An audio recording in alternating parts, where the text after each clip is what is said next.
नमस्कार सम्पूर्णमा हजुरहरूलाई हजुरको नेपाली भान्सामा स्वागत छ। आज म हजुरहरू सामु छिटो मिठो बन्ने केराको पुरी बनाएर देखाउने छु। सर्वप्रथम त हजुरहरूले 3वटा पाकेको केरा लिनुहोस्। यो चाहिँ हाम्रो घरकै पाकेको केरा हो र यसलाई काटा चम्चाको सहायताले म्यास गर्नुहोस्। मैले चाहिँ यहाँ 3वटै केरालाई राम्रोसँग म्यास पनि गरिसकेकी छु। अब पुरीको लागि 3 कप जति आटाको पिठोलाई लिनुहोस् र अघि म्यास गरेको केरालाई पनि सोही पिठोमा हाल्नुहोस् र थोरै बिरे नुन वा नर्मल नुन पनि लिन सक्नुहुनेछ।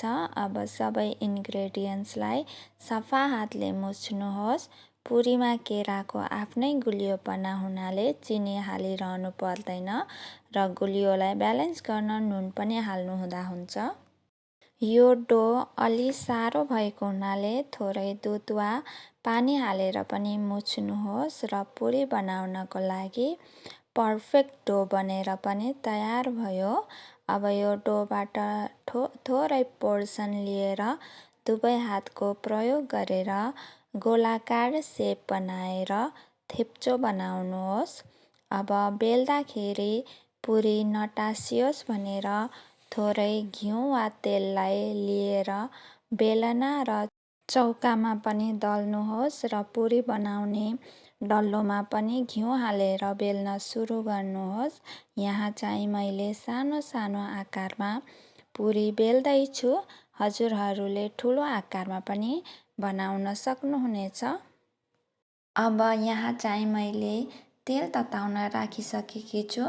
अब एक एक गरी सबै पुरीलाई उक्त तातो तेलमा हाल्नुहोस् र मिडियम वा हाई हिटमा पुरीलाई तार्नुहोस् र हेर्नुहोस् त हाम्रो पुरी कति मजाले फुलेको छ। यो पुरी विशेष गरी बाबु नानीहरूको लागि पर्फेक्ट हुन्छ किनकि बाबु नानीहरूले गुलियो धेरै रुचाउँछन्। बिना चिनीको नै यति मिठो र गुलियो पुरी हाम्रो बनेर पनि तयार भएको छ। अब सबै पुरीहरूलाई मैले पालै गरी तातो तेलमा हाले र ओल्टाइ पल्टाइ गरेर दुवैतिर पाक्ने गरी तार्नुहोस् र हेर्नुहोस् त हाम्रो सबै पुरीहरू पाकेर पनि तयार भइसकेको छ।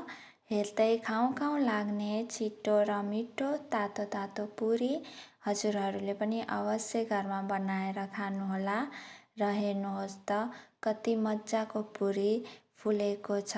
बिना चिनी र बिना सोडाको हाम्रो पुरी हजुरहरूले पनि ट्राई गर्नुहोला। हवस्, धन्यवाद।